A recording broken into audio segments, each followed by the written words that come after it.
Ike Ogiamian, how you doing? I am doing very good, Dr. Thunder. How are you? I'm doing all right. I'm doing all right. You know, I first I first started noticing you because of some Black Manosphere content that I pretty regularly consume. In particular, your contributions to Kevin Samuel, Hmm. Kevin Samuels, and so I want to ask, what drew you to the kind of content, this kind of content, into being involved in the Black Manosphere? What about it is a drawing sort of force? Well, first of all, I would like to say, well, thank you very much. Since you reached out to me, I've been looking at your content, and I kind of feel honored to be one of those being interviewed in your channel. I see a lot of people that I admire. I may not know them, but just from learning about them on your channel, I feel honored to be one of those to be kind of interviewed here. To answer your question, really, it's a matter of following certain breadcrumbs, right? I am a lifelong student, which makes me sort of kind of a teacher. I know that you're a teacher. You actually went full board into the professional teaching realm. I haven't done that yet. Maybe it's at some point in my future here, but always been a lifelong student. And along those lines, the first content on YouTube that I started to consume was Joe Rogan. Okay. So I mentioned the lifelong Mhm. student thing because, I'm generally interested in all kinds of topics: science, philosophy, spirituality, religion, whatever it may be, everything and anything. So Joe Rogan kind of represents a kind of free flowing, and I started this in about 2009 when he started, as a matter of fact. I think he started 2009 and 2010. Somewhere around that time, I started watching Joe Rogan because he has many different kinds of guests on his show. He is interested in many different kinds of things, which is similar to my kind of interests. And roll the clock forward, here comes this. Let me first of all mention, and let me know if I'm long-winded and full of tangents. If it's too much, I know I'm that way, but let me know if it's getting too Yeah. much. Oh, no. No. This is, yeah. I know what I'm getting. I know what I'm getting. Go ahead. Go ahead. All right. So before I roll the time forward on the Joe Rogan thing, there's always been one of my interests was the relationship between men and women, its history, its diverse forms over different uh, societies, different cultures, and so on and so forth. So as I watched Joe Rogan, then came Mr. Jordan Peterson, one out of the blue, right? Oh yeah. Oh yeah. Years later, after consuming this content. But before Jordan Peterson, there was Professor Harvey Mansfield. I don't know if you've heard of this guy. He's a professor at Harvard University. He's a philosopher. He wrote this book called Manliness, which was, and as the name would suggest, it's a rather provocative name to write these days as a Yeah. philosophy professor at Harvard, right? So Yeah.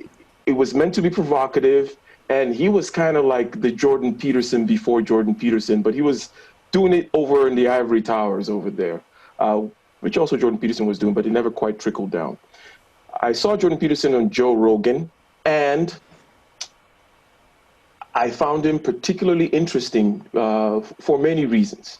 And then I started following his content, and I saw his biblical series. Was particularly great. I like Carl Jung also, so I kind of like the fact that he was talking about Jung in a serious way. And then the algorithm takes over. So you're watching Jordan Peterson, and then they start recommending certain other videos to you, right? And Yeah. that's kind of how I found Solo TV 84. He Yeah. was the first in the Black Manosphere, if you will, that I found. Solo TV 84 and O'Shea Duke Jackson. And I liked the content. It was kind of refreshing. They touched upon in their own particular, from their own particular aspect and perspective, this general topic of the relationship between men and women and so on and so forth. And O'Shea and Solo I found to be particularly goofy and funny. And I like that kind of content. They're rather irreverent and so on and so forth. So clock keeps going forward, following the breadcrumbs, end up getting to Mr. Kevin Samuels, whom immediately kind of resonated with me because there's the way he presents himself, first of all, and there's something a little OCD about the way he's always rearranging things on his desk. And I kind of identify with that a lot. Plus the fact that, so I'm saying things that are implicit, but they show themselves explicitly. Like I'm saying that he's constantly rearranging his jacket and doing things like that. And then it also turns out that he's an engineer, right? That was his background, chemical engineering. I have that same kind of background. So it kind of makes sense that he's kind of a little OCD that way with that kind of a background. And then he went from engineering into sales and certain other kinds of things like that, which I kind of am doing at this point. So I was immediately drawn to it, the quality of the content, the way he presents himself, and the similarity in the background. That's kind of how this whole Manosphere and then to Kevin Samuels came about. Yeah, I think Solo TV 84 was my first. It seems like he's the sort of the gateway into the Black Manosphere for a lot of folks. I started noticing some videos being suggested to me. I watched a couple of these videos, and at first I didn't really know where to put it. I didn't have a context in particular for it. And then I, folks like Donovan Sharp and people like Minister Japp. And I actually discovered Kevin Samuels by watching The Seven on Donovan Sharp's channel. Yes. And then it's been a steady diet of Kevin Samuels. And I'll tell you what really resonates with me is Kevin's a Christian. And he worked at some of these mega churches as a singles, leader. And so he has that perspective on it. The information, the way that he presents it, is, I think any time that you tell females something direct, I think it's, somebody's going to be upset about that. But I think he is doing it in about the most, hospitable way that you could say the kinds of things that he's saying, which I find to be absolutely, I agree with him on almost everything.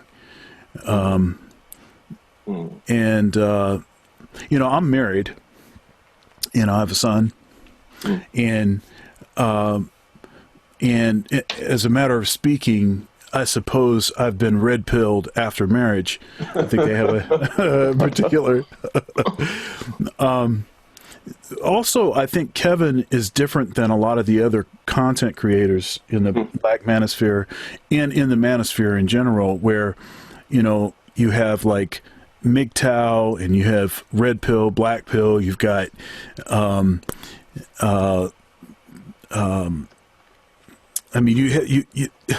you have all these sort of different flavors of the same thing, MRAs. Some of the MRA stuff actually, I think, started causing me to be suggested to, that certain content would be along those lines. There's that documentary film, The Red Pill. Yes. Which is Thank you so much for watching my video so far. If you'd like to support, there are several ways to do so below. Also, likes are free. Please comment, share, and subscribe. Now back to the video. Which is an excellent film. It's very interesting that the movie maker had a particular perspective and then totally changed their perspective at the end, the movie, and is still, liberal and everything else, and still champions some of those same kind of causes. But I think had her eyes opened to the reality of a lot of the stuff that's going on, how the court system is stacked against men, and stuff like child support, stuff like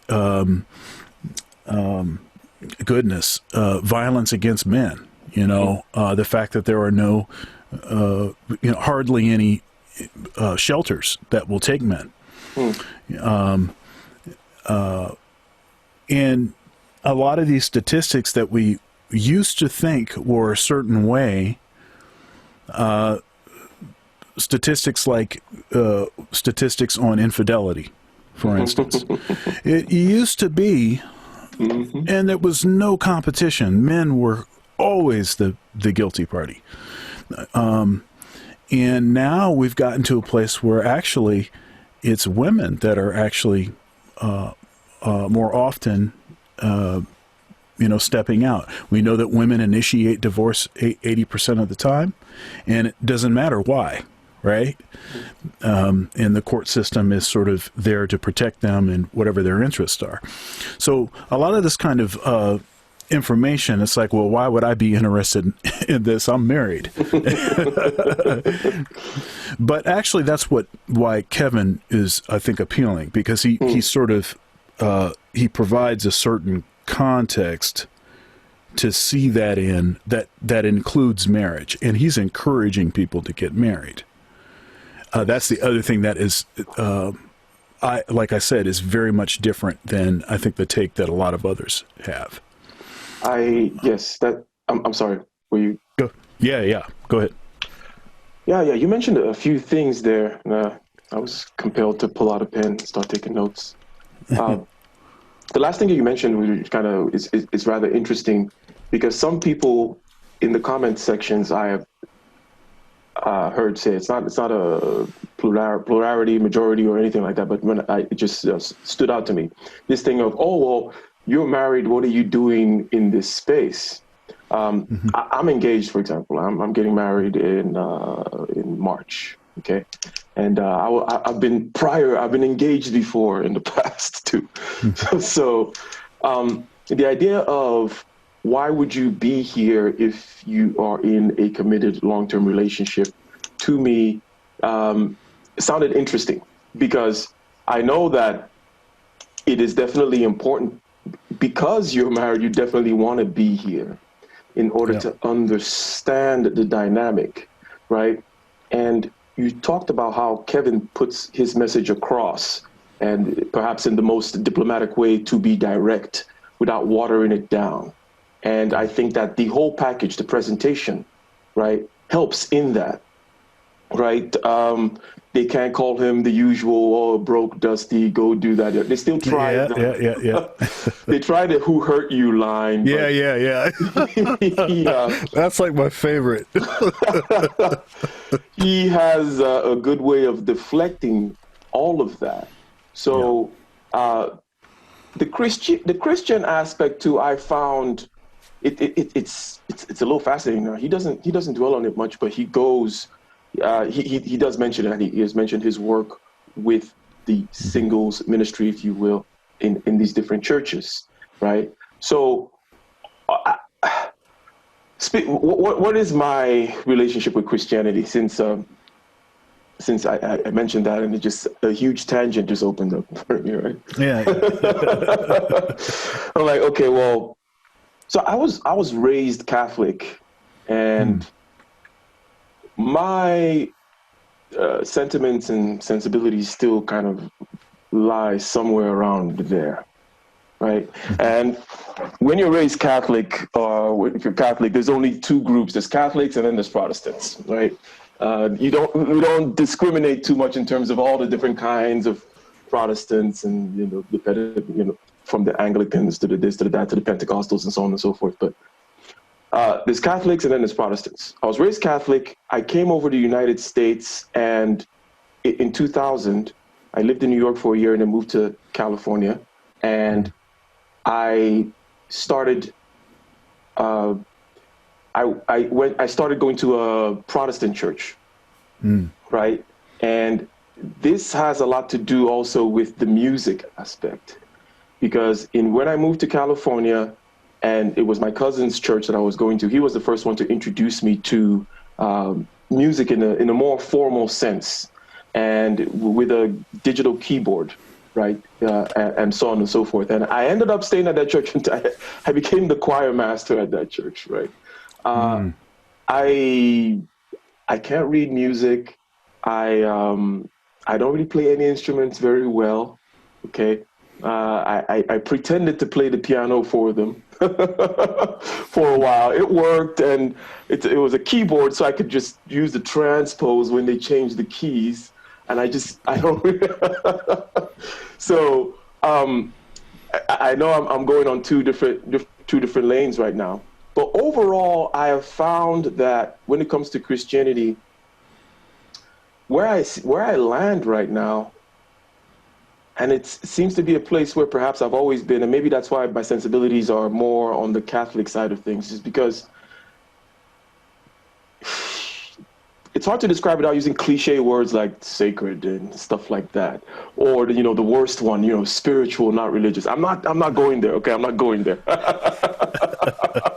I'm not going there. But I find my metaphysics is this: I open my eyes in the morning, and I am in awe that anything exists at all.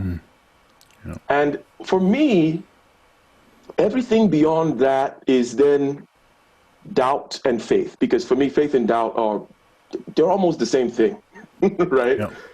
Because if there's actual knowledge and certainty, then there's no talk about faith, right? So the idea is, even the talk about, well, tell me about God. Now I've stepped into an area of doubt, right? And therefore I need to bring faith along, right? Or what exists and what doesn't exist, or why are we here? What's our purpose, so on and so forth. That's all just taking those steps into doubt and faith.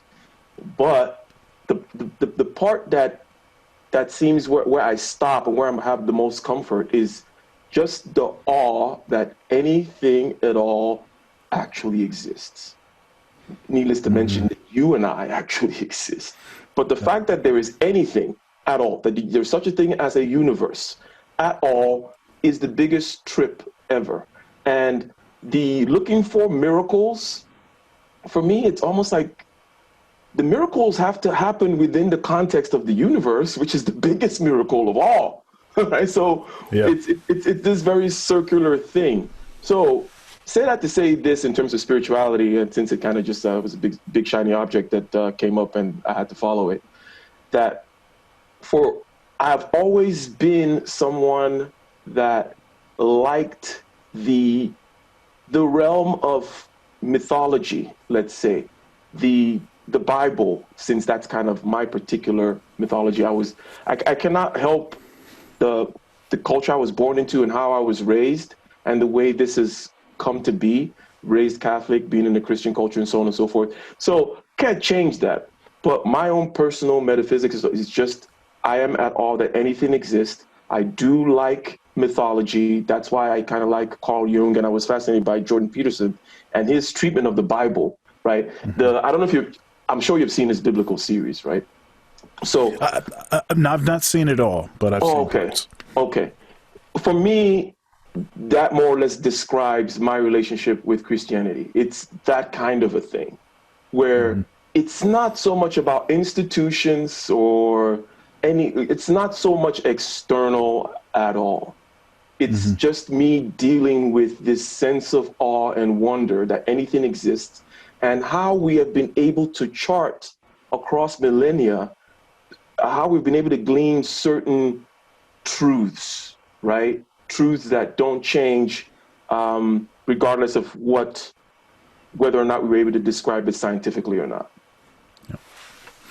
So you were talking about, Catholic and Protestant. There is a third, and that is the Orthodox Church, right? So in the Orthodox Church, you have what's called the Eastern Orthodox Church. You also have these sort of Oriental Orthodox Church. So you have churches like the Ethiopian Orthodox Church, the Coptic Church. The oldest church in the world, I think it's an Ethiopian Orthodox Church, the oldest church in the world. I think it's Saint Mary of Egypt. Is that right? I think it's Saint Mary of Egypt, and it's a fifth. It's been there since the 5th century. And you walk out, and it's like the whole church is made out of the same stuff the ground is made out of, right? So it's like all the same color, right? I grew up Protestant, and in charismatic, word of faith, blab it, grab it, proclaim it, claim it, I grew up, I grew up that way. So kind of, who's the one of the guys? Joel Osteen or? No. Okay. It's Kenneth Hagin, Kenneth Copeland. The pastors that were at the church that I went to, they were disciples of them, and so that was the kind of church, and it was a like an integrated church, kind of half white, half black, but the pastors were white. And then I moved on from that church to the church I went to, probably the first church where I really felt like I was pastored. And that was also a charismatic kind of church, also kind of a non-denominational. By the way, that's another denomination just called non-denominational. And the pastor there, I actually interviewed him on my show. He's Joel Brooks. Church was called Living Word. I'm sorry, that was the church I grew up in. It was called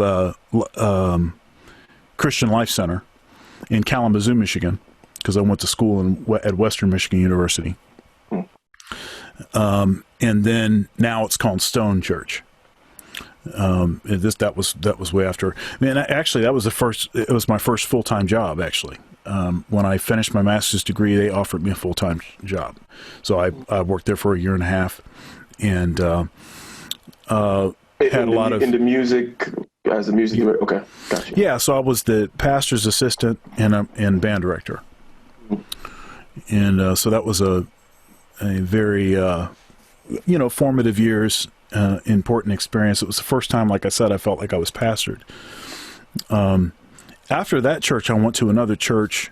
I'm not going to say the name of the church because I'm not going to say very nice things about it. Where it was the whole prosperity, gospel stuff. That stuff had really taken on that point in time. The pastor was, he had a Corvette and a $85,000 BMW, and the average income of the parishioner was, probably barely at the poverty line. Was living in basically in a mansion. That whole thing, and I didn't realize that stuff was going on really, because I needed a job. And so I walked in actually not because I needed a job, but because I just I had left the previous place and I just wanted to talk to someone. I wanted to talk through some things. And they saw me come in and they offered me a job like right on the spot. And I needed the job. So I took the job. It was when I was actually working at that church that a buddy of mine started sending me emails, with these articles, very interesting articles, thought-provoking articles about the Orthodox Church. And it was not something that I had ever considered. My undergraduate degree, I did a comparative religion minor, and part of that was ancient, Greek, as language. Took 2 semesters of that, and I took a Christian tradition class, which was basically the history of Christianity. It was taught by an ex-Catholic priest who cussed like a sailor. It's very, very interesting kind of thing. We came to words a few times over the course of that class. I realize now that much of what I had to say to him was completely ignorant. I thought I knew something, but I think I had a certain visceral reaction to the language he was using.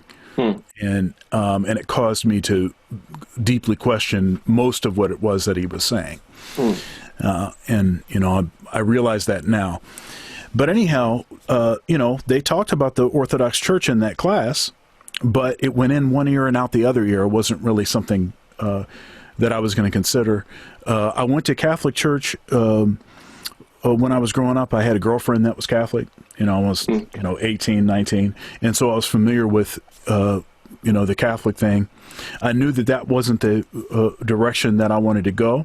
When I heard about the Orthodox Church and some of the experiences that I had, had, especially certain present, realities, it made me much more open to consider that. It answered a lot of questions about continuity, history. This whole idea of an unbroken apostolic succession was appealing to me. It seemed to ground the whole thing in a way that was more significant than someone just claiming that God told them to start a church, and so now they're his representative. And it made it more. It seemed to be more solid. And then, in addition to that, there's a lot of issues that Protestantism seems to be laced with, like, for instance, the partnership with certain churches in slavery. There's that. There is, certain issues of, again, certain doctrinal things, and just how many it's like 30,000 Protestant denominations, and it's ever increasing. And so it just caused me to start asking these questions. One thing I think, and you may already know this, but Bob Marley was Orthodox. I mean, before he died, he was baptized Orthodox, Ethiopian Orthodox. So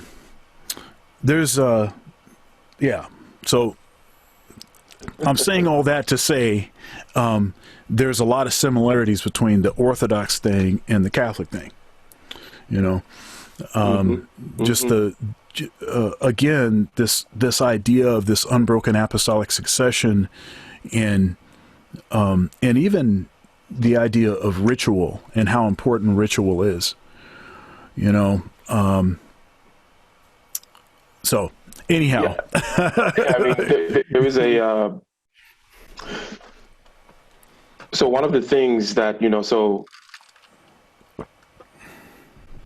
I mentioned this metaphysical thing that's kind of like almost like my grounding in that kind of, if one needs to say something about stuff, because I'm more of an experience kind of person when it comes to matters of spirituality, so on and so forth. Yeah. Experience and practice and results, and then generally keep your mouth shut.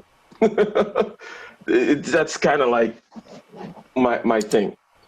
Right.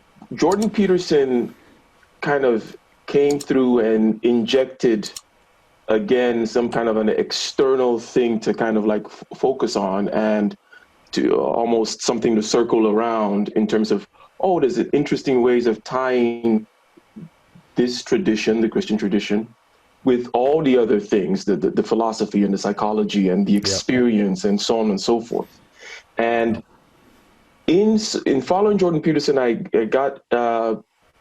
found this Pastor Paul Vanderklay on YouTube, and he makes I found him by I don't know, I probably searched, let's see what Christians are saying about Jordan Peterson, and there was all kinds of things, but he kind of for some reason he maybe because I had my beard bigger at that time, and he has this big beard, this big white beard, and he seemed really excited.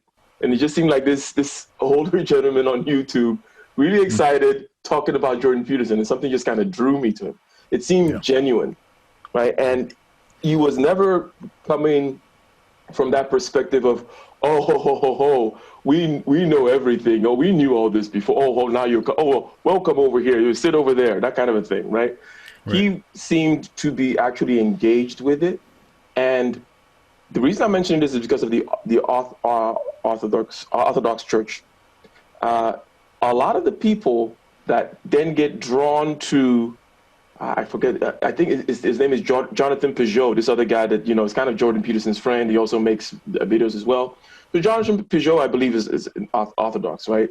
So, and many people that started watching, that kind of formed the community, like this pastor had 1,000 subscribers. Now he has 14,000. So I kind of started when he has like 1,000, and a whole lot of the people that coalesced around him are interested in the whole Orthodox Church.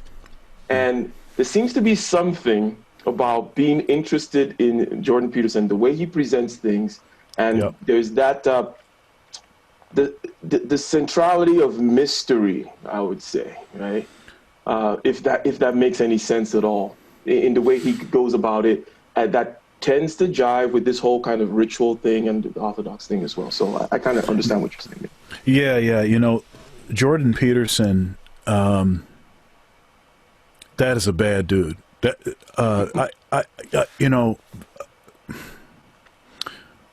when can you remember a time? Now, obviously, I'm talking about prior to this pandemic. When can you remember a time where a philosopher, not talking about surface level stuff, not talking about pop culture, lowest common denominator, I can pack the house if I talk about,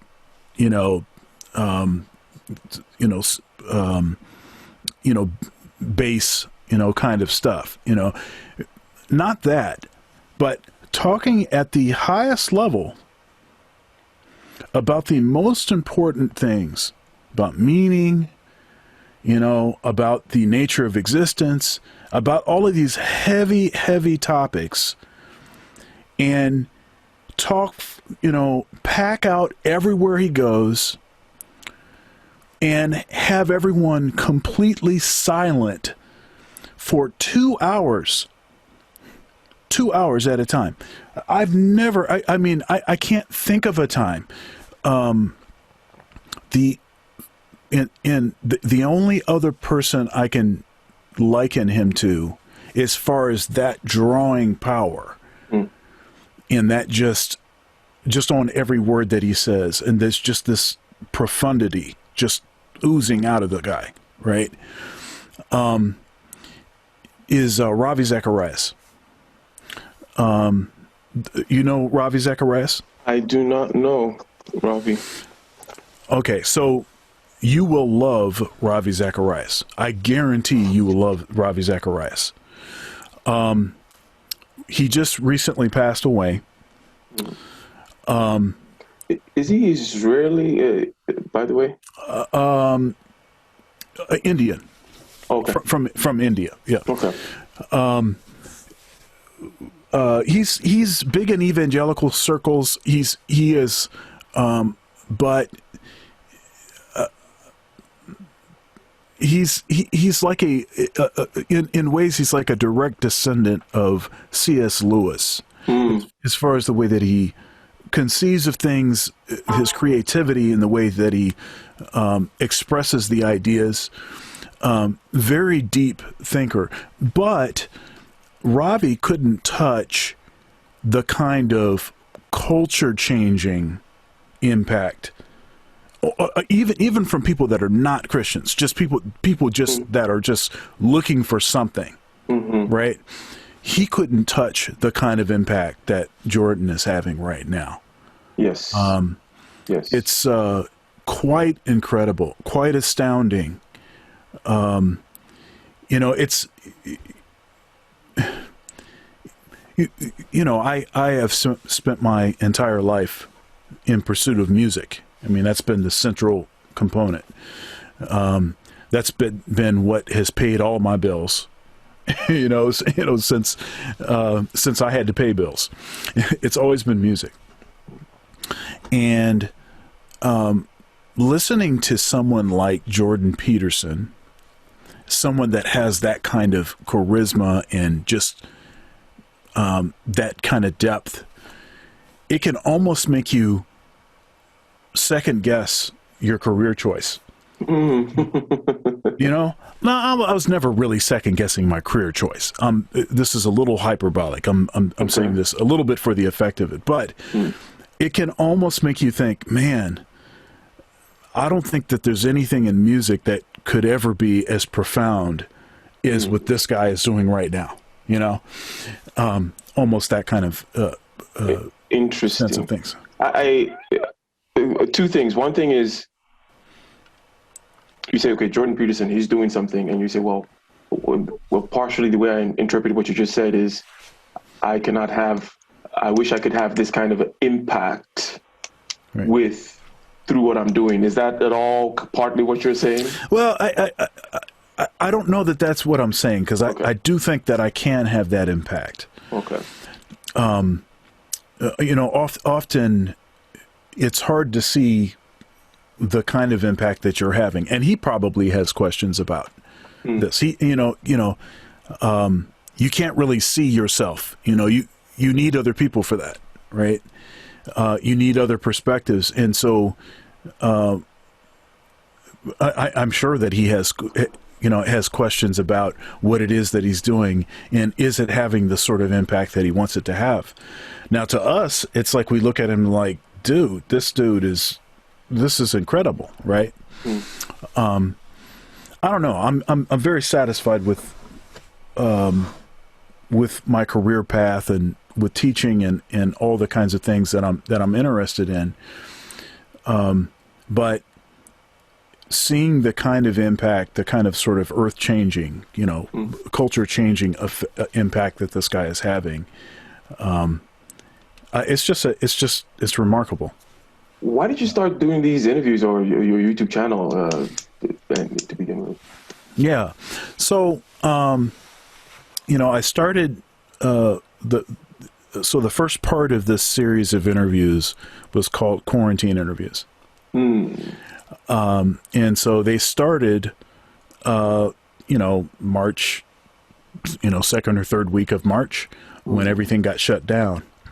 I had to, overnight, all of the musicians, that I know, all of the, great artists that I know, they were out of work, just sitting at home.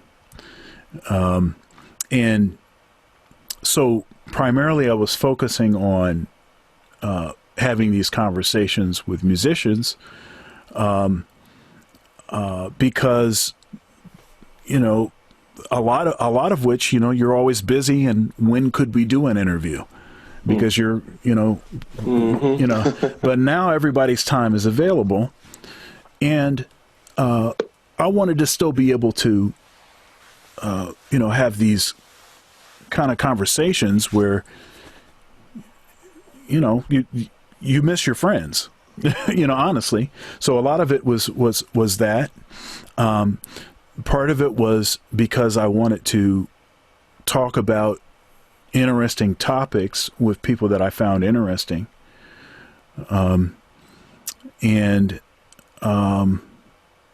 Yeah, I mean, I have a lot of different interests, and so I think the kinds of people that I have on is sort of a window into some of those interests. Gotcha. So the other thing you mentioned about Jordan Peterson and then his ability to have that kind of a draw. One thing that was noticed, generally speaking, about him was that there were a lot of men. And he kind of said, well, it's YouTube and, 80% of the consumers are on YouTube, which may be that's part of the story. But I don't know the answers. But the fact that, Jordan Peterson and then follow the breadcrumbs and then you end up in the manosphere. Plus also there's a lot of men, going to the Jordan Peterson stuff. And people talk about the meaning crisis generally, like, yes. Is it, and that's a broad term, but does it hover over men in particular? Is it one of those things where, it's because one of the things that just a caricature kind of sketch of thinking, right? Okay, generally speaking, it is men that need structure and meaning and pursuits and so on and so forth, because a woman has a lot of that already kind of planned out for her and bestowed upon her. Okay, well, here you are, and here's puberty, and then here is the trajectory your life is going to take. But for a man, there is no such there are no set stages without, let's say, rites of passage and meaning and ritual and so on and so forth, right? So that was just a little kind of a caricature, like maybe that's partially it. But meaning crisis, and does it kind of hover over men in particular? I mean, what are your thoughts in that regard? Yeah, I mean, I hear quite frequently in the manosphere the idea that women are born, but men are made. And you have to as a man, you have to make yourself. You have to learn all of this stuff. You have to, you need a viable career. You need an income, a consistent income. You need, vision. You have to have a plan. You have to have all of these things before you can be in a place to attract the kind of woman that you would want to be with. Mm-hmm. Right? If you don't have these things established, you're not bestowed with those things. On the other hand, now I may get in trouble for saying this, and but this is how it's been forever and ever. Amen. Basically, women, if they can control a few things, if you can be, as Kevin says, fit, feminine, and friendly, right? If you can basically guard yourself from becoming bitter, if you can keep yourself in shape, if you're not, overly promiscuous and like this, then pretty much a woman can almost get any guy that she wants. And then that basically can set up the rest of her life with that man. She's linked up with the guy. Now she's going in a certain direction. I think with the way that things have been shifting, all downstream of aspects of feminism, I don't think that all aspects of feminism have been negative or are negative, but I think that many aspects have had consequences that have sort of disturbed this sort of sensitive balance between men and women with roles, who's supposed to do what, you know. From a biblical perspective, just because a woman is capable of doing something, that doesn't necessarily mean that she should do that. And you could say the same thing about a man too. Just because you're capable of doing something, that doesn't mean that you have to do that, or that's going to be the best thing for you, going forward. But I think what's happened now is, I think a lot of women are enamored with the idea that they can, so they do. And now, I think one thing that Kevin is pointing out quite effectively is you can do that. You can focus on your career, and then you end up in the danger zone and beyond because you didn't put certain things first. And again, a guy would be in the same situation if you tried to get things out of order, the things that you need to do first, and then you end up, in certain kinds of situations. Look, I'm in my second marriage. I will testify that I've not always made the best choices. And when I think about some of the mistakes that I've made with women in particular, that's always been my vice. It's women. That has been my issue. That's the thing. When I look at the big mistakes that I made in my life, they were always surrounding a woman. It was always the same thing, and it's like I couldn't help it. I couldn't help from making those mistakes. But different kinds of things that happened to me in my, I could tell some simp tales, things that I've done. It's like a lot of the stuff that I see in the sort of red pill community, a lot of these truths about the nature of women, the nature of what, good interactions should actually be between men and women. It's stuff that I knew, but it was just stuff that, I don't know, I ignored it, or it's like deep down, but because I wasn't in full control of myself, I allowed certain things to happen. But yeah, I don't know if that is really answering the question that you're posing. But but there you are, and it is what it is. When you mentioned that, for all have simped and fallen short of the glory. Yeah, that's right. One of the things, so for example, I mentioned that I've always been, from a philosophical standpoint, interested in relationship between men and women, because it's that which kind of undergirds the family structure, and the family structure is, kind of how, the main unit, main cultural unit, if you will, right? So I've always kind of had, but this was from a philosophical standpoint, okay? It's like so I grew up in, so both grandparents of mine were practiced polygamy, right? And I kind of saw that firsthand. It wasn't something that was, oh, this is an interesting spectacle, let's study this. It's like, no, it was just, okay, well, yeah, it's grandpa's other wives and grandpa on the other side's other wives. And also lived in a society where I saw that women had their sphere, which they controlled, and men had no business there, right? It seems to me that there's a certain narrative in the West where all that is told is, oh, men have this sphere and women have no business there. It almost seemed like they forgot to mention the other part.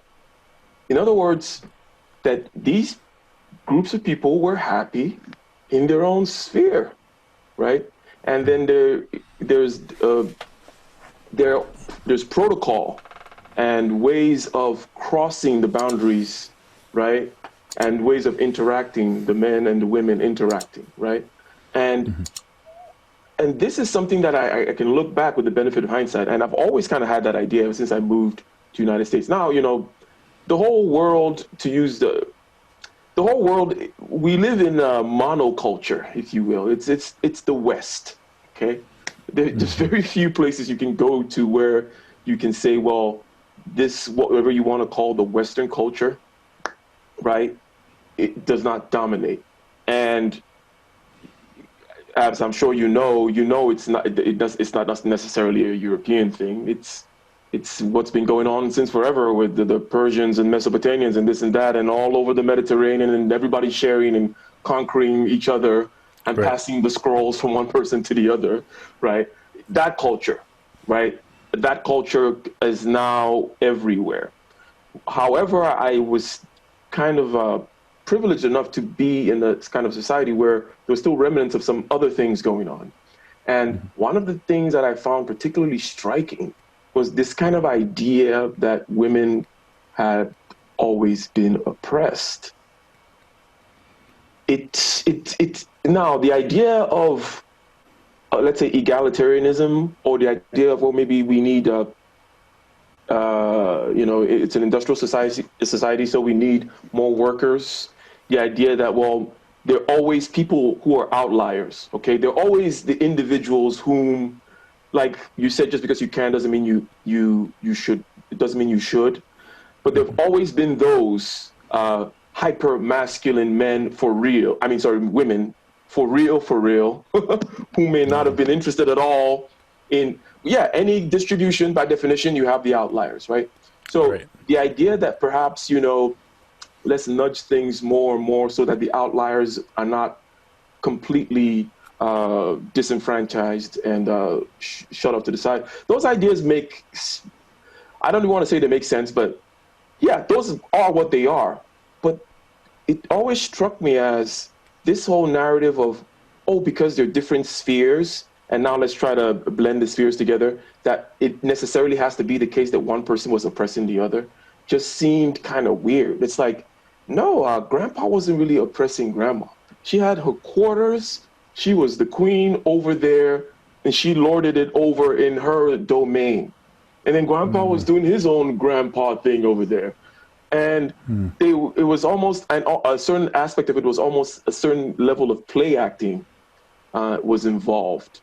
Because there are roles, and you do play the roles. And what you said earlier suggests that, which is we do have different capacities, but as human beings, we have culture, we have morals, if you want to use the word morals, which is just basically saying that you have things that you do, things you do not do. So you have to kind of tailor the society and yourself and your interactions in a certain way, and you have to play a role, right? So there was the role that grandma was playing and the role that grandpa was playing. And maybe in his machismo role, whatever, in the back of his mind somewhere, he knew, whatever, like, I'm kind of full of myself.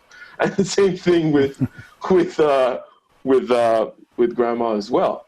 For me, again, this was not something where it was like, I'm studying it from afar and it's interesting. It was just a given. But coming over here, it seemed like it just one narrative dominated. And it was the narrative of, it's all about power and it's all about domination. And there can never be a play where people are acting out roles. It's all about who has power over the other. And it just becomes like, well, how does that ever get resolved? Yeah. Well, Jordan Peterson, he really goes in on that. This idea that women have been oppressed, and men have been the oppressors and all like this. He's very quick to say, life has been hard for most of human history, and women and men needed each other to survive. And this idea that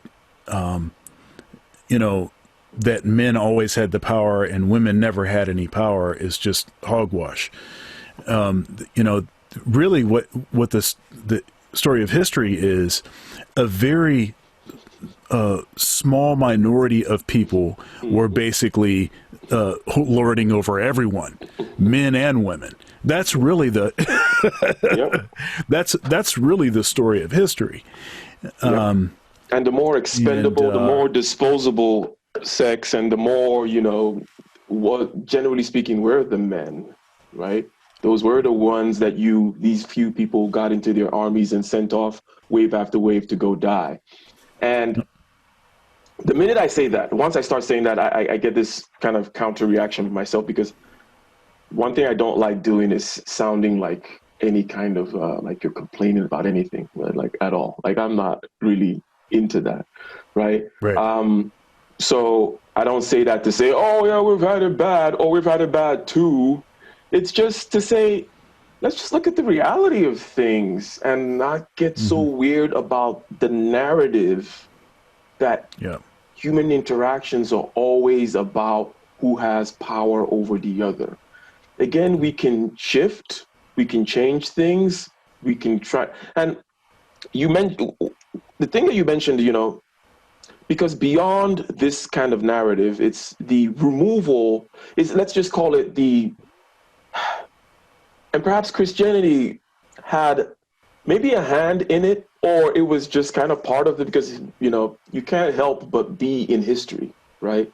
So perhaps Christianity had, and what I'm talking about, like, is the primacy of the individual, right?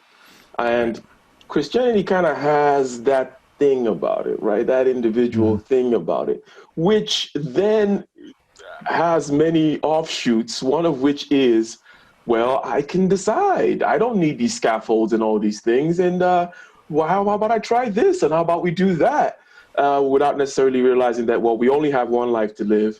And these scaffolds were there for a reason. I believe it was Lord Chesterton that says, well, before you take down the fence, find out why it was put up, right? That's right.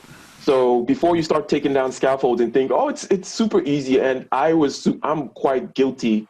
I was, and probably still am, because it's a question of proclivities and inclinations.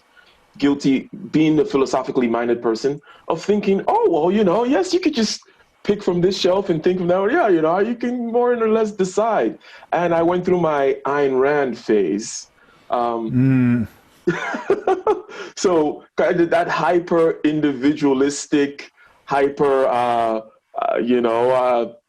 maybe I'm not smarter than everyone else, but I'm damn sure gonna, I'm not gonna depend on anybody, and I'm gonna use my intellect and my will, and who cares what anyone thinks? Perhaps not in an antisocial way, but in philosophically in that sense. But you get over that. And I'm not doing that thing, because a lot of people who talk about Ayn Rand tend to do the thing of, oh, I was a Ayn Rand person, but then I grew up. I'm not saying that. You can't do that with somebody that was so impactful on your life, right? You can't really do that. You need to acknowledge the person even after you've moved on. Like, I think there's a Buddhist saying that says, after you use a ladder or after you use a canoe, right, you leave the boat, or you leave the ladder there. You don't carry it along with you. But you don't go talking smack about the ladder or the canoe after you cross the river. You needed it to cross that river. So give it its due and move on. But this individual thing, individualism, it has there's some things in there in Christianity. It's definitely a big part of the Enlightenment project. And a lot of that comes along with, let's just, irrationality, right? We can figure things out. And I think part of what Jordan Peterson and even some of the stuff that Manosphere is saying, that's why they use that word nature, female nature, male nature, and so on and so forth. It's that, no, there is a nature to things. And you can't just go pulling from this shelf and doing this whole kind of buffet, and you all going to figure it out and you'll still be happy. Like Mr. Kevin Samuels kind of shows, and Jordan Peterson also mentions, and he uses examples of like his patients coming to him and saying, and he uses the high-powered lawyer example, like a female high-powered lawyer, and she's like, I don't want to do this anymore. Like, I want to have kids, right? I'm not a woman, so I don't know. I can't really vouch for that being but I hear it enough, and I've heard women calling to Kevin Samuels and admit that enough, That particular part blew my mind. No, not Jordan Peterson said that stuff, so on and so forth. But the part where you see the arc within a certain phone call where somebody says, I went, yes, I did this, I did that. And then he asks, do you want to pay significant bills? And time again. It is incredible. It's one of the most incredible things, man. Is this a trick? Oh, it's so incredible. Man, getting women to actually admit that. It's oh my goodness. When I think about the manosphere, I think one thing that makes the black manosphere different than the rest of the manosphere is the black manosphere is also providing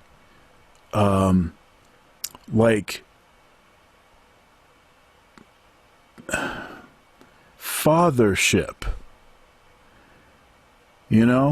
It's a lot of the content is geared towards a significant portion of the black community.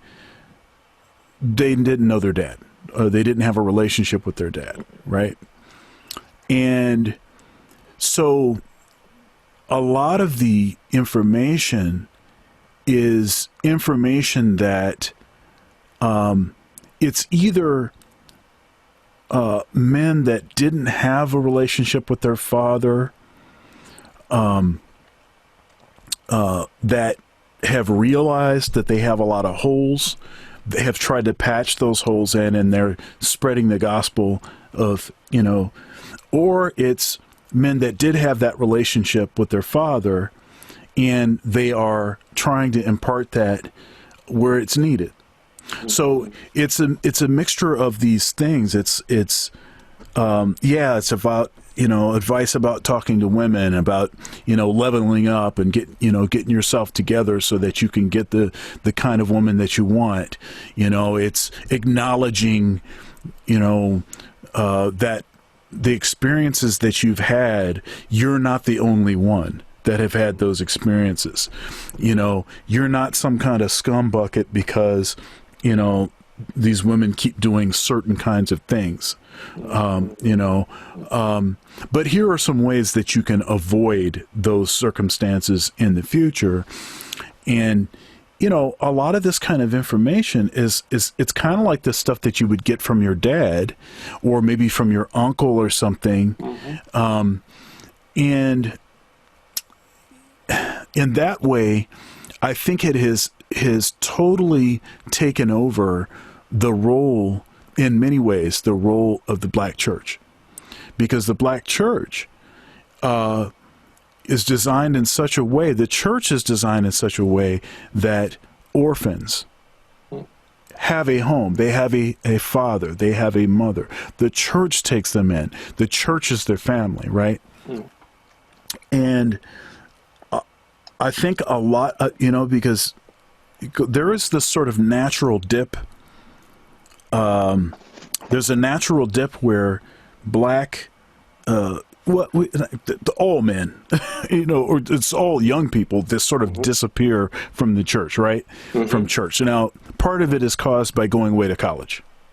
Then you learn a bunch of stuff. You learn to, question a lot of the stuff that you learned when you were a kid. And if these liberal bastions, of education, if they're successful in any way, then probably for a few more years after college, you probably still won't be going to church, right?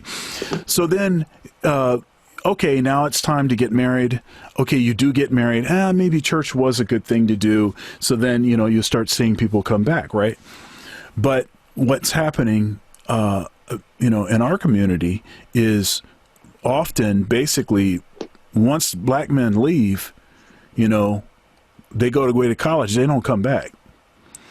And, you go to a lot of black churches and there's hardly any men in the churches. It's almost all women. Right. And so you can see why this Black Manosphere, I think it's really has taken off the way that it has, because it's really trying to solve an issue that it doesn't even realize is there, right? So there's that. And another thing that I notice about the Manosphere in general is I see certain narratives playing out. Or narrative is not the word I want. I see certain, there's a hunger for spirituality, right? And when I hear Solo TV 84, for instance, talk about the whole NoFap thing, the whole journey that he's been on with that, and some of the spiritual implications, and he had another content creator come on and was talking about the spiritual high value man and all of this. So I see that, and then I also see people like Roosh V. Now Roosh is Orthodox, right? So Roosh V.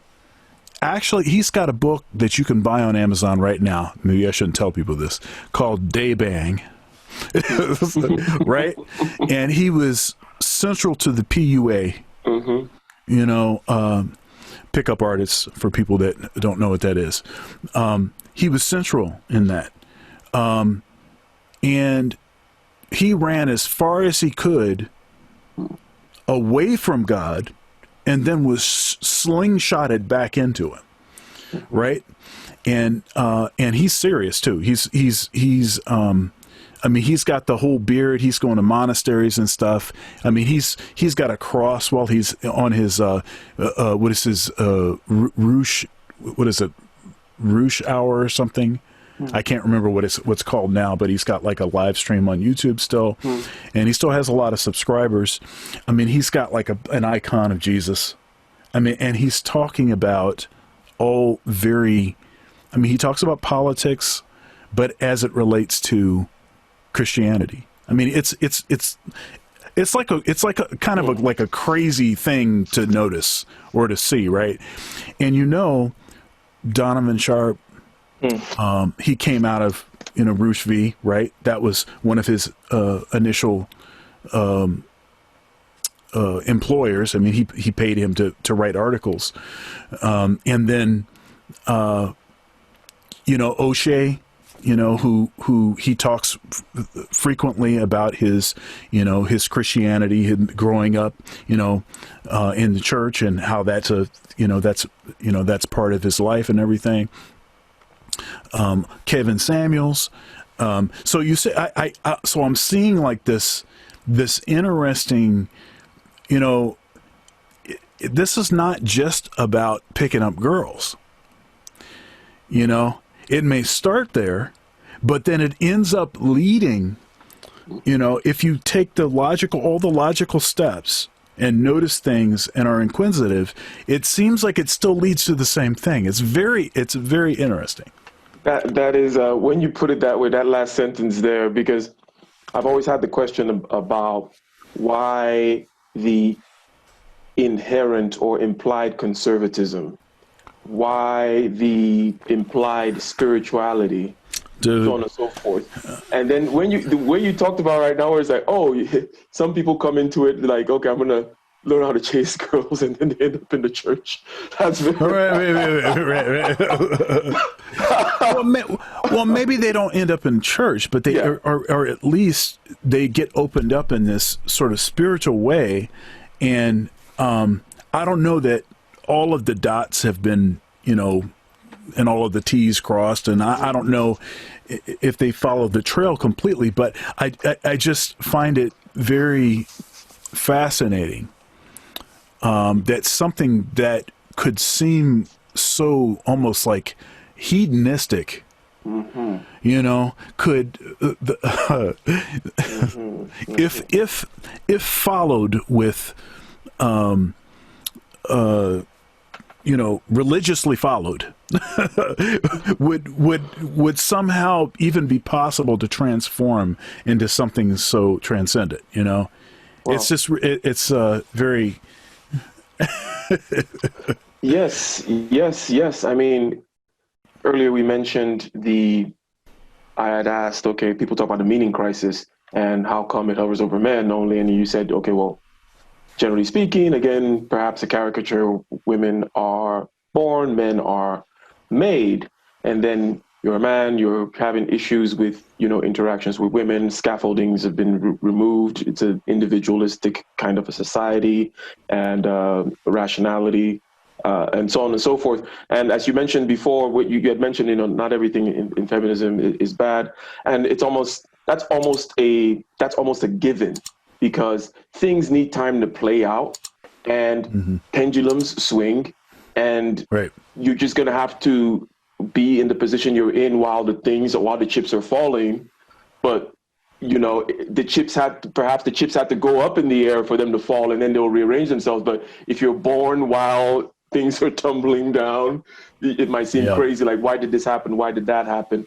So the idea of, well, let's make a regime let's make a space for science, which is one of the main impetus for the whole Enlightenment and modern project in general, is, okay, well, let's try to allow certain kind of free thinking and quote unquote science happen. And with that comes all kinds of problems anyways. And with that comes a certain kind of meaning crisis, and the removing of this scaffolding, which kind of undergirds the relationship between men and women. Men are now trying to find a way to then relate with women again. So they're like, okay, well, I feel like a loser. I don't have the scaffoldings. I cannot get arranged marriages. I can't do this. I can't do that. So I'm going to go into a PUA thing. And then it turns out that the only way, okay, and, I'm not making a scientific statement here. This is a narrative. And I'm just saying, well, it seems like the only way to bring it back is through some kind of what may be called spirituality, right? At the end of the day. Seems like you end up going to Jordan Peterson, and he starts telling you about ancient mythology, and you sit there, you listen quietly. You're like, well, how did that happen, right? Yeah.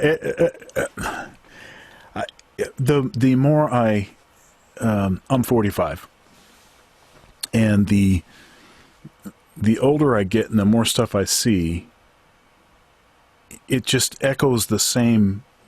It's just echoes of something that it's like stuff that I recognize. It's like stuff that I've seen already. It has a certain ring to it that is familiar, and you just see these cycles of things move the way that they do, and yeah, and I'm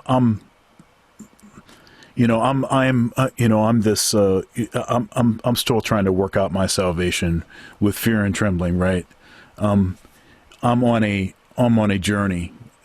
Salvation's not it's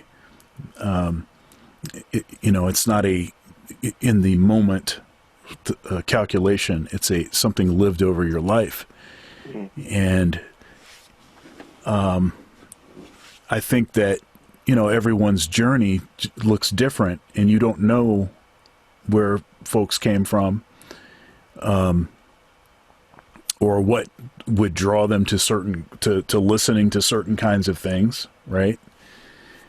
But I think if people are open and sensitive to what's going on, at least they have a chance. Yeah. First, you had mentioned earlier that someone like Jordan Peterson drawing a whole bunch of people, and they come in, they listen. He's talking about things at a very high level, and the most important things, and he's drawing this kind of a crowd.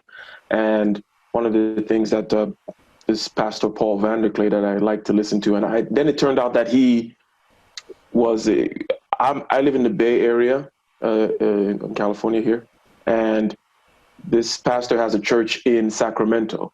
So I actually went one day I sat in on his Bible study, and I introduced myself to him. It was like, hey, I'm Ike. And it's like, Ike from the YouTube comment, like he knew. I was like, yeah. One of the things that he mentions is churches forever have been trying all kinds of ways to bring people to fill up the pews, right? How do we get them in? Let's try this gimmick and that gimmick, and let's, do this, that, and the other. And well, no one would have thought, or I'm not saying that Jordan Peterson thought about this or that, all these things kind of work together in mysterious ways, if you will. But no one would have necessarily thought that this is the route. And also the particular crowd that is coming back. The crowd that is coming back is the crowd you described that went off to college, right? These are mainly educated people whom would go towards the, let's say, Sam Harris side. These are Sam Harris's flock, if you will. The rationalists and the neuroscience types. And yes, maybe I also do dabble in some meditation and all that, but morality can be rationalized. And as a person that was a Ayn Rand fan as well, I found Sam Harris to be particularly interesting because the Ayn Rand project is a project of one of her projects anyways, is how do you have an objective morality? One of the things I liked about her, though, is that she did say, yes, there is a right and a wrong, but she says there is an objective, rational way of getting there. Right. Which she has a system, but there's always with these systems, it's always front loaded with this big axiom, right? You're bringing in this whole bag, and then you then derive everything from it. So it's like, okay, well, sure, I like it. I happen to agree with the bag you brought in, but I don't really think you're coming up with this from scratch. So you have Ayn Rand, and then Sam Harris, who wrote the book A Moral Landscape, or I believe it's what it's called, The Moral Landscape, and he uses a lot of thought experiments, like, well, imagine a society that does this, and then imagine a society that does that. Well, obviously you would say that this particular one is on a higher peak on the moral landscape. And maybe where you are on the moral landscape is a local maximum, right? But his part of the whole argument of that book is, yes, maybe we don't know where Mount Olympus is, but we can all agree that there is a landscape. There's peaks and valleys, okay? Being tortured to death forever is definitely down there in the valley, okay? We can all agree. We're not going to say that's some kind of a peak, okay? So those kinds of things, and for me anyways, kind of following these kinds of people, what was drawing me to them was they were not nihilist or nihilist, however you pronounce that, right? They were still trying to glom onto some kind of a sense of there's purpose, there's direction, we can figure out what's right or wrong. Trust me, it doesn't have to be woo or spiritual, none of that. And you don't have to believe in these ancient texts or so on and so forth.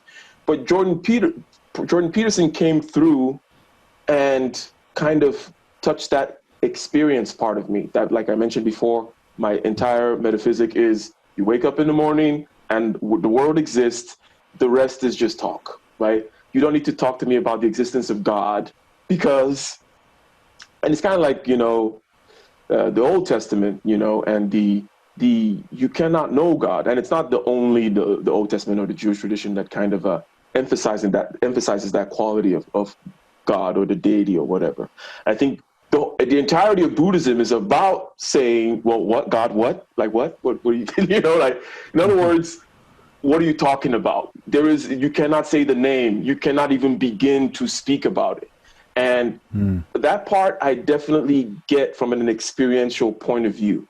And the way Jordan Peterson presents it, and also the way the author, I always have difficult to pronounce that word, Orthodox Church and Catholic Church presented kind of, because it's about that experience. We're doing this ritual and we don't want to talk too much about it because ultimately there really isn't too much to be said. Well, at least now this is coming from someone who's long-winded and says a lot and reads a lot, right? So, life is full of contradictions, right? Yeah. Yeah, and you mentioned the thing about how most of the folks in the manosphere tend to be conservative. There's like this kind of that's there, get out there, make something of yourself. Stop using excuses. Stop, blaming other people. There's that kind of thing that's there. And I think part of that is it's a very manly kind of thing, right? Men can handle you telling them, stop being lazy. You're fat, go to the gym. Men can handle that. And so I think the manosphere tends to be full of that sort of, that sort of thing. But yeah, so there's that. One thing also I find very interesting is that almost all, at least in the Black manosphere, all of the content creators that I deal with, if they have said anything at all about, for instance, abortion, they're like all pro-life, which is also really kind of a strange thing. It's strange from one perspective. So if the goal is, it starts as kind of a PUA thing, right? Mm-hmm. So you're trying to basically be able to pump and dump as many, as many as you can, right? If that's the thing, then it seems like the pro-life thing, in a manner of speaking, works against that, right? One thing that I've heard, I heard this from like Minister Japp and from Donovan and a bunch of them. If a woman is willing to abort, to kill her unborn baby, something that is related to her, that is biologically related to her, then what do you think that she'll do to you? Right? And so there's like a certain, and that's pretty crude, admittedly, and probably people are probably upset that I said that. But there's a certain logic to that makes a lot of sense.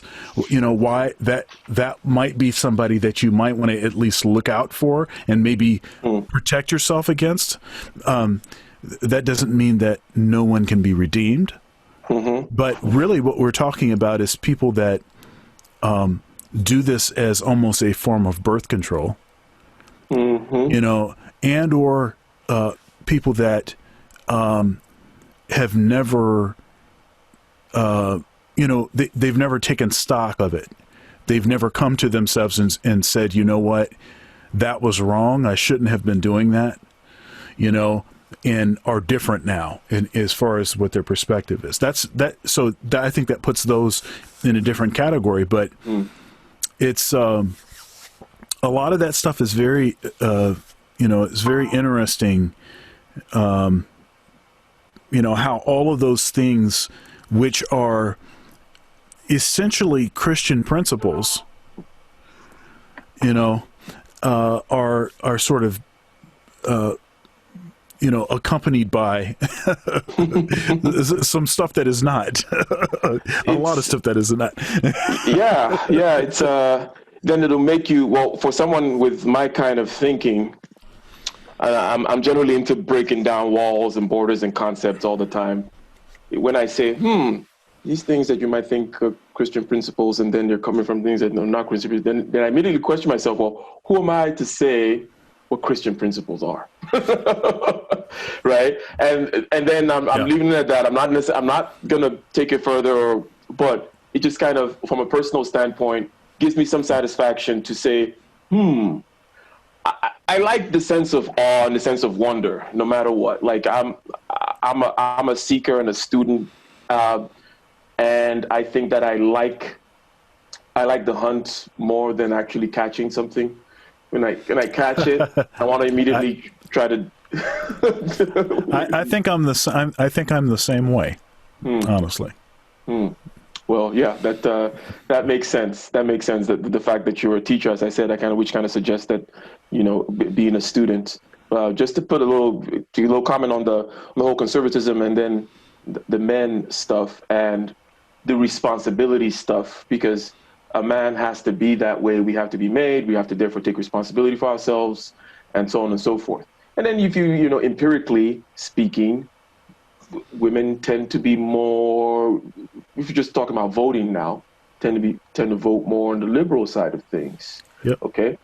And lately, it's not Jordan Peterson's ideas, but Jordan Peterson kind of exposed me to that idea that a lot of what you may think are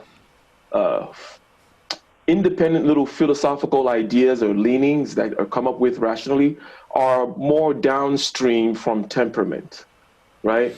And I've always had that kind of a general feeling about things that, you know what? And I bring this up because of the whole conservative versus kind of a liberal thing. And that the fact that you see, if women tend to lean one way in a realm that has to do with ideas and stuff, supposedly. And we also know that definitely we can say one thing is, well, we're different temperamentally, at least, even if it's to a small degree, but the small degrees become quite significant, because what tends to make a difference is at the margins, at the edges, at the outliers. So the simple example is, well, jails are filled with men. Okay, so the fact that men are a little bit more aggressive and more prone to violence of a physical sort, right? Of a physical sort, which is one thing that I think a lot of people tend to they forget that there's different kinds of violence. All right now.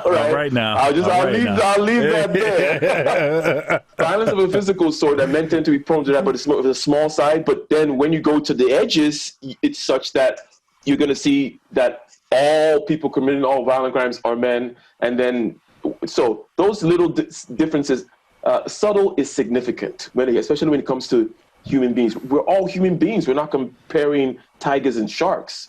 So the differences are going to be subtle, right? But doesn't mean it's not significant. So point being that a lot of these things that you may call ideas, or that, I independently thought and I now have these positions, I've always kind of known that these came before I thought about them. It's because I'm the kind of person that does this kind of stuff. That's why I then go back and find arguments about capitalism, or maybe libertarianism, or responsibility, or pulling yourself out of your bootstrap. I find those appealing, not because I did the math and I found out. And because, again, you will find that it's almost like that mother-father dichotomy. Mother, father, left, right, communal / individual responsibility.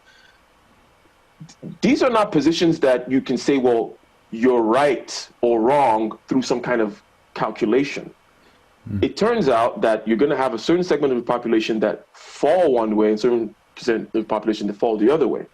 And that, as a matter of fact, you need both of these kinds of people. Like Jordan Peterson always uses the example of the manager types, whom tend to be more on the conservative side, and then the entrepreneurial types, who tend to be more creatives, right? And a lot of us are cursed with having both sides in us, right? Whereas, like, I'm an engineer and a musician / whatever other kind of creative nonsense, not nonsense, but, the creative, I have the strong creative side, and then I have this other side. But those things are needed in order to bring balance. And you cannot say, oh, well, father is right. All we need is father. It's like, oh, no, mother's right. All we need is mother. It's like, well, no, sometimes you need the nurturing, sometimes you need the hard side. And a lot of what people call ideas, their ideas, especially on a political side of things and philosophical side of things, like Nietzsche said that philosophy is a deep autobiography of the author of that philosophy, right? And Nietzsche, in his kind of rhetorical prowess talks about, well, the stomach, he kind of divides. First of all, like, for example, he talks about master morality versus slave morality, which easily one way of dividing is, the Old Testament was about master morality. Well, here we are, we're on top, and it's King David, and it's milk and honey, and you're going to conquer whatever, go in there and slay every man, woman, and child type stuff. And then but how about when you're the slave? How about when the Romans got the boot on your neck? Now what do you say, right? Nietzsche is quite insightful that way, where it's like, oh, okay, I see. Now you're saying something quite different. Now it's about the meek and so on and so forth. And there's a big gulf between these two. Okay, there's a big gulf between what Solomon and David were about versus what the New Testament is about. But they need to come together, right? They need to come together. And I mentioned that part because Nietzsche talks about the stomach philosophy and the head philosophy. And in other words, with the stomach philosophy is he was kind of, he didn't like the utilitarians, the capitalists, the English and the Dutch, all that stuff about let's calculate how much money and how whatever, and let's create everything in the society is about how I'm going to get mine and keep mine, make sure my stomach and and then you have other people who are about glory and this and that, and you have other people who are about, so he just said, hey, you know what? Let's not fool ourselves into thinking that there is this kind of rationality up here that kind of decides who is right. Sometimes the stomach gets a say, sometimes the head gets a say, and that kind of thing. Man, we could talk for another probably 2 hours without even using much energy. I know I could, because this is such a fascinating conversation, and for that reason, definitely we'll have to have you back sometime so we can continue on. And when we do, when I do have you back, definitely we'll have to talk about your music, and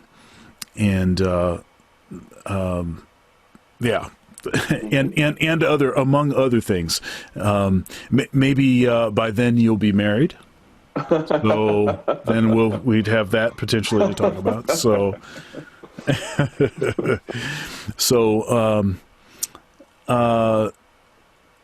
yeah. So do you have a final word? Final word. Perhaps I can do some shameless plugging, right? That's always always appropriate in things like this. So I have 3 YouTube channels. One of them is called Prometheus Engineering, and I'm sure that the good Dr. Thunder will be gracious enough to put the links down below.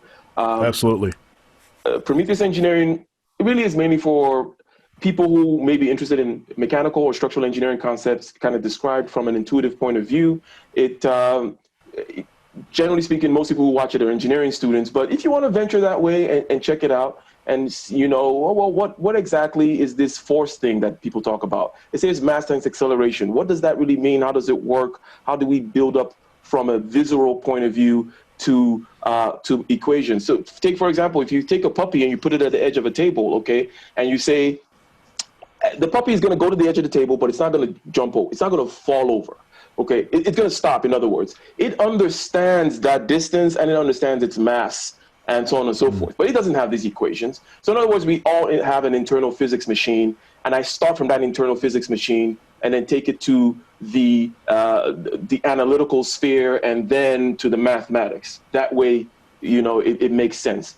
So that's Prometheus Engineering. I also have a band called We Are Soul Rising. You can check that out as well. It's reggae music and dance hall and whatever I happen to find interesting, I kind of write and do there. And then I recently started another YouTube channel about a month ago, and this is about me just sharing different kinds of ideas. And I started that channel because in participating in the communities of different content creators in the manosphere, as we've been discussing, I was kind of asked to kind of, chime in, say a couple of things. And so I'm talking about things that have to do with being better and doing better in a very productive and practical sense. I've been studying all kinds of things and doing all kinds of things and meditating forever and so on and so forth.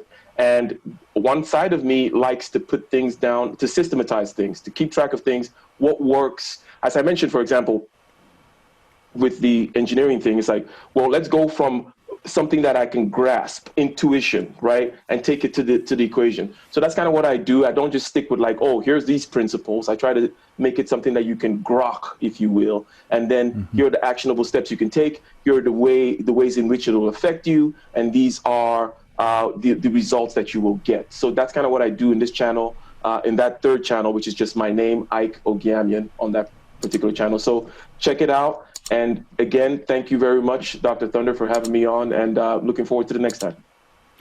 All right, man. I'll see you later. God bless you. All right. Likewise. Bye. All right.